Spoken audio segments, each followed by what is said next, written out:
বিশ্ব নবী হাদিসের মধ্যে বর্ণনা করেছে, আমার আল্লাহ পাক রব্বুল আলামিন পৃথিবী থেকে একেবারে প্রথম আসমান পর্যন্ত ওই রহমতের ফেরেশতা দিয়া দুইটা সারবদ্ধ করে আল্লাহর নেককার বান্দার রূহটাকে মারহাবা আহলান সাহলান মারহাবা দেওয়ার জন্য আল্লাহ পাক রব্বুল আলামিন প্রথম আসমান পর্যন্ত সারিবদ্ধ করে দেয়। বলেন সুবহানাল্লাহ।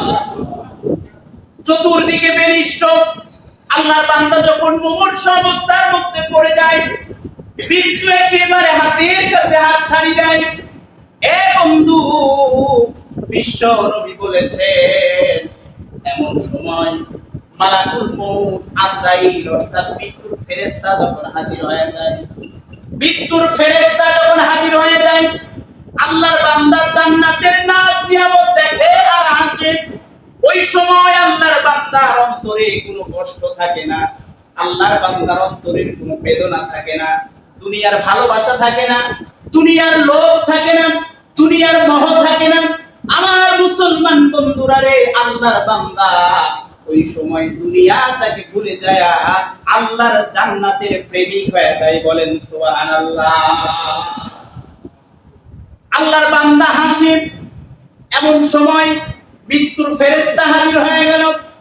বিশ্বনবী বললেন মালাকুল মউত মৃত্যুর ফেরেশতা নেককার বান্দার শিয়রের পাশে দাঁড়ায়, দাঁড়িয়ে ডাক দিয়ে বলে ইয়া আইয়াতুহান নাফসুল হামিদা।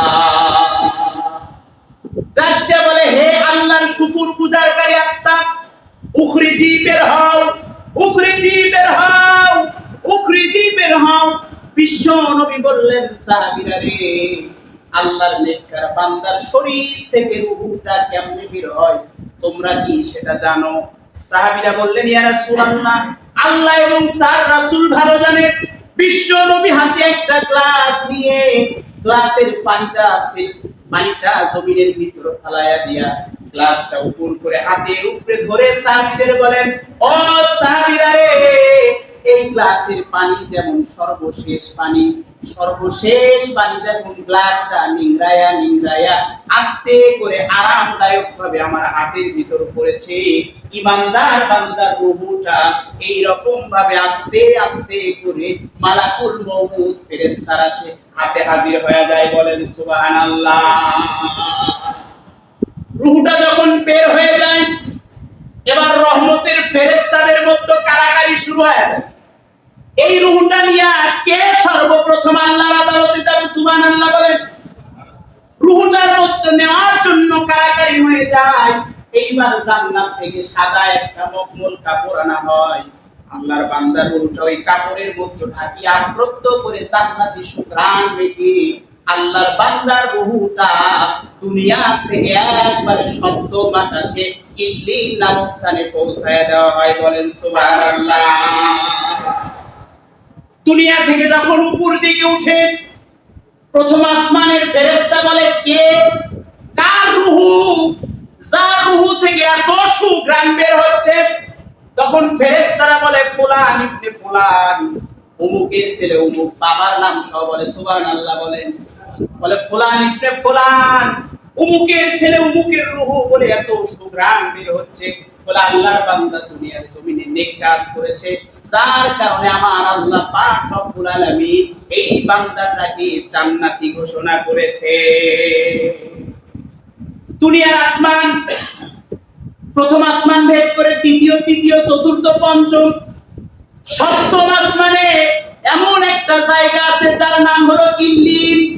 এই ইল্লিনটা এমন একটা জায়গা, যেই জায়গায় বান্দাদের রূহগুলো এন্ট্রি করা হয়। সুবহানাল্লাহ বলেন।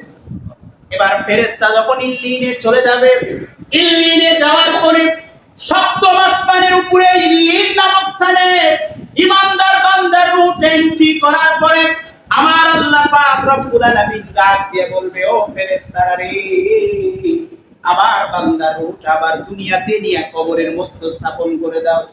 আমাকে আপনাকে যখন কবরে রাখা হবে, ঈমানদার বান্দাদেরকে যখন কবরে রাখা হবে, এইবার মুসলমান বন্ধু রূহটা যখন আমার আপনার দেহের ভিতরে দেওয়া হবে, আল্লাহর নবী বলেছেন আমাকে আর আপনাকে কবরের মধ্যে রেখে আত্মীয় স্বজন 40 কদম পা অতিবাহিত হওয়ার সঙ্গে সঙ্গে কবরের ভিতরে দুইজন ফেরেশতা চলে আসবে। একজনের নাম হলো মুনকার আর একজনের নাম হলো নাকির। বলেন ঠিক কিনা? মুনকার আর নাকির আসবে। আসার পরে ইমানদার বান্দার মাথার নিচে হাত দিবে। হাতটা দেওয়ার পরে সুন্দর করে উঠায়া বসাবে।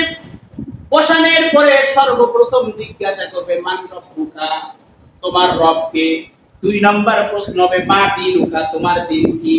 আর 3 নম্বর প্রশ্ন হবে মা হাযার রাজুল, এই যে তোমার সামনে একটা ব্যক্তিকে দেখানো হচ্ছে এটা কে? ইমানদার বান্দা যারা হবে মুস্কি একটা হাসি দিয়ে বলবে রব্বি আল্লাহ, সুবহানাল্লাহ বলে। বলবে মান রব্বুকা, তোমার রব কে? বলবে রব্বি আল্লাহ। এরপরে বলবে মা দীনুকা, তোমার দিন কি? ইমানদার বান্দা মুস্কি একটা হাসি দিয়ে বলবে দ্বীনুল ইসলাম, সুবহানাল্লাহ বলে। 3 নম্বর বলবে মা হাযার রাজুল, কি চিনো? বলেন তো আমরা নবীকে দেখছি? তোরা বলেন দেখছি? আমরা নবীকে দেখি নাই, কিন্তু ইমানদার বান্দাকে যখন বলবে মা হাযার রাজুল, এই ব্যক্তিটাকে, ইমানদার ব্যক্তি ডাকতে বলবেন আরে উনি হলেন মুহাম্মাদুর রাসূলুল্লাহ। চিৎকার করে বলুন সাল্লাল্লাহু। বলবেন তোমার এই ব্যক্তিটাকে, বলবেন ইনি হলেন মুহাম্মাদুর রাসূলুল্লাহ। সঙ্গে সঙ্গে আসমান থেকে আমার আল্লাহ বলবেন সাদ্দাকতানি সাদ্দাকতানি সাদ্দাকতানি, ও ফেরেশতা আমার বান্দা যা বলেছে সত্য বলেছে, সুতরাং আমার বান্দার কবরটাকে জান্নাতের টুকরা বানিয়ে দাও। সুন্দর জান্নাত থেকে বিছানা বিছায়া দাও, জান্নাতের হাওয়া কবরের মধ্যে প্রবাহিত করে দাও। ইমানদার বান্দা কবরের মধ্যে শুয়া এমন একটা ঘুম দিবে, এক ঘুমে ইসরাফিল যখন সিংহায় ফুৎকার দিবে কিয়ামত শুরু হবে। ইমানদার বান্দা ঘুম থেকে লাফ দিয়ে উঠে আল্লাহ তাআলার আদালতে হাজির হয়ে যাবে। বলেন সুবহানাল্লাহ।